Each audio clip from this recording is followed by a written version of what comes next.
யூஸ்வலாக பண்ணுற எக் ஃப்ரைல இருந்து ஒரு வெரைட்டியான எக் ஃப்ரை ரெசிபி தான் இன்றைக்கி பண்ண போகிறோம். ஸோ இந்த பெப்பர் எக் ஃப்ரை எப்படி பண்ணுறதுன்னு பார்க்கலாம். ஒரு பேனில் ஒரு டேபிள் ஸ்பூன் தனியா, 1/2 டேபிள் ஸ்பூன் சீரகம், 1/2 டேபிள் ஸ்பூன் பெப்பர்.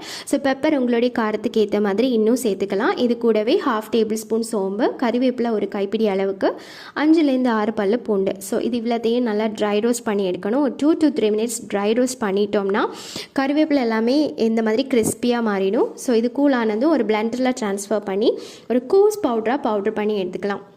யூஸ்வலாக நம்ம எக்கை வந்து ஃபிஷ்ஷுக்கு பண்ணுற மசாலா அந்த மாதிரி தான் ஃப்ரை பண்ணி எடுப்போம். ஸோ இது ஒரு வெரைட்டியான ஒரு ரெசிபியாக இருந்துச்சு.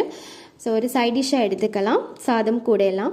இனி ஒரு பேனில் ஆயில் விட்டுட்டு பாயில் பண்ணி வச்சுருக்கக்கூடிய எக்கை ஆட் பண்ணிக்கணும், ஹாஃபாக கட் பண்ணி. ஸோ நான் இங்கே 2 எக் எடுத்துக்கிறேன். இது கூட நம்ம பவுடர் பண்ணி வச்சுருக்கக்கூடிய மசாலா ஒரு 3 டேபிள் ஸ்பூன் ஆட் பண்ணிக்கிறேன்.